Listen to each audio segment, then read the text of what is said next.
Čaute lidi, někdo mi psal na Ask, že chce 20 faktů na YouTubeko, takže jsem se rozhodla, že těch 20 faktů udělám. Ta holka mi napsala a vůbec nevím, kdo to byl, takže jako čau, neznámá. Nebudu to nějak zdržovat a rovnou řeknu těch 20 faktů. Takže první fakt. Jmenuji se Anička Marie Svobodová, je mi 12 let a čtvrt. Narodila jsem se 2.6.2001 v Chebu, bydlím v Chebu,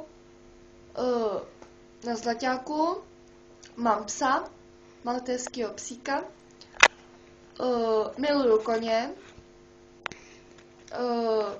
možná budu chodit do Nebanic na koně, nenávidím uklízení, miluju Vánoce, umím jezdit na kole, umím jezdit na koni, umím jezdit na bruslích, umím jezdit na těch, jak se jmenují, bruslích na led.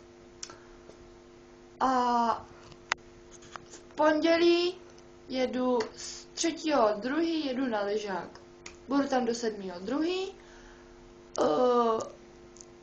Už jsem říkala, že miluji své narozeniny. Takže miluji své narozeniny. Nenávidím Velikonoce.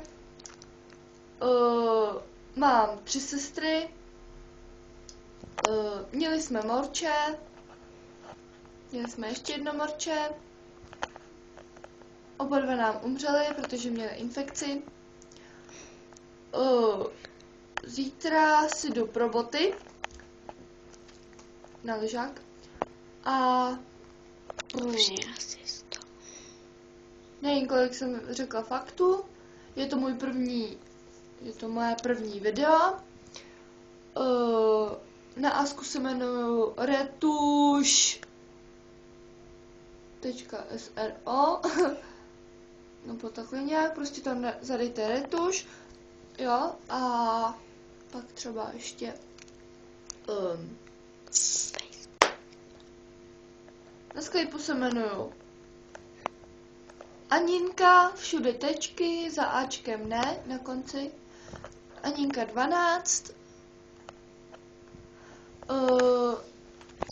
potom ještě nemám Facebook, musela jsem ho zrušit kvůli mamince a jedné holce.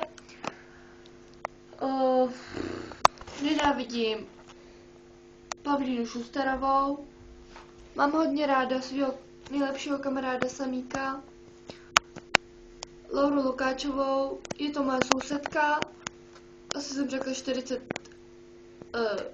40 faktů. Petruška Jelínková je moje spolužačka a bavíme se spolu hodně.